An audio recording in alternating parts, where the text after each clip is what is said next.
Okay, so today I thought I would share the clip that I did on ITV News to raise awareness for gastroparesis. So, if you didn't see it already, then the clip's gonna come up in a minute.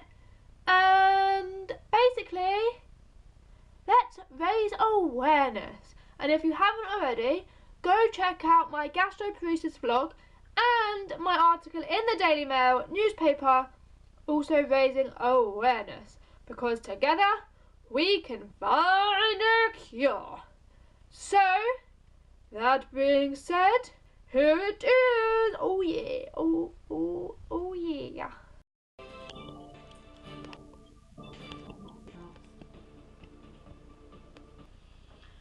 Next, when Sophie Mattis suffered a dramatic loss of weight, doctors thought she was anorexic because she was a teenager. In fact, she was suffering from a rare condition which kept food in her stomach longer than normal.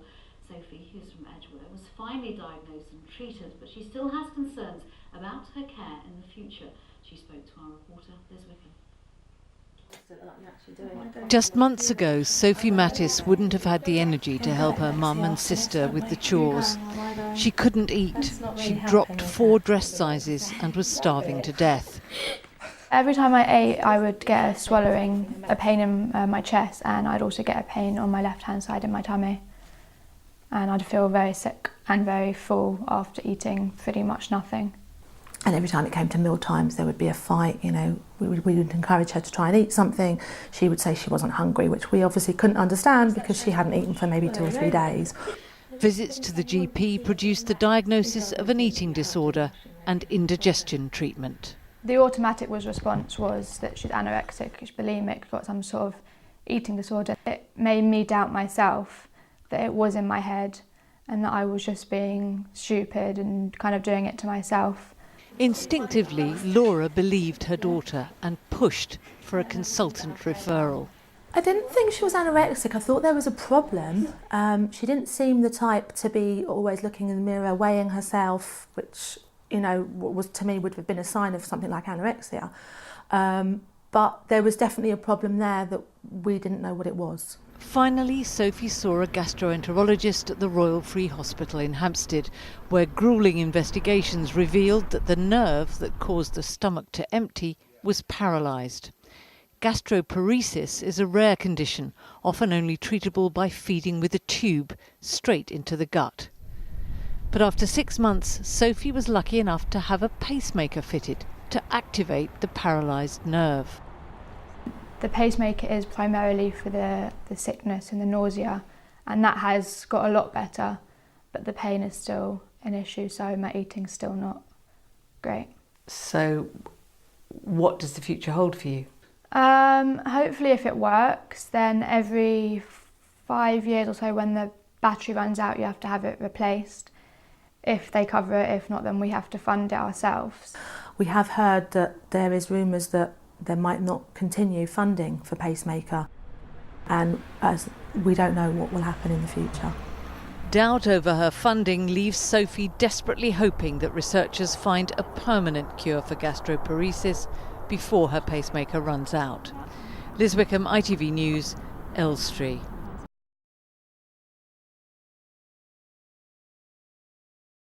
I first went to a doctor when I was 18, and that was just after I came back from doing Camp America, which I had been eating loads, so it was a big difference from suddenly eating a lot to eating nothing, and that's what really showed that there wasn't something right, because I just stopped eating altogether. What were you feeling? What stopped you eating? Every time I ate, I would get a pain in my chest, and I'd also get a pain on my left-hand side in my tummy. And I'd feel very sick and very full after eating pretty much nothing. And what was the reaction that you got from the family and then from the GP? My family at first were a bit unsure, and then they got very worried and took me to the doctor and supported me. And the doctors at first kind of just brushed it off with some Gaviscon. They weren't too sure. The automatic response was that she's anorexic, she's bulimic, got some sort of eating disorder, and it was only when we really pushed that they then started to do tests and eventually believed me. So You were losing weight, obviously, rapidly. Yeah. How thin were you getting? I was losing weight a lot, and I mean, I dropped 4 sizes in under a year, so it was coming off quickly. What were you actually eating? At first it was going down to just bits of chocolate, hard sweets, and then it eventually stopped to nothing. So what investigations did they do to try and find out what was wrong? I had MRI, CT scans, I had swallowing tests, I had cameras down my throat, I had every test you could think of, and then I had one that went up my nose, down into my stomach, x-rays, different kind of x-rays, and then one that eventually tested how slow the stomach empties, which is what showed that there was a problem. So was that a relief to find out or not? It was a relief that we had an answer, but then when we found out more about the condition and the fact that there wasn't a cure, it kind of came back to not so relieved, because we were in a similar situation, I guess, just with the doctors on our side this time, almost. So what did they decide to do in the end? The only thing that they have around now that could possibly help is the pacemaker, which does what it does for a heart one. It stimulates the nerve that's not working into hopefully doing what it's doing and emptying the stomach.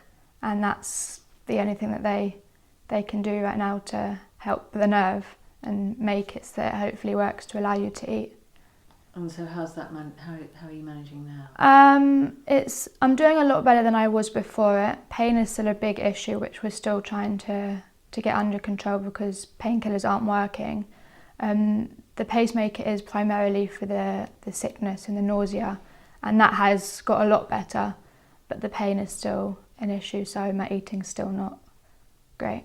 Well, I hope you enjoyed it and liked it and found it useful and found out some more about gastroparesis if you didn't already know. So until next time, keep watching and keep safe.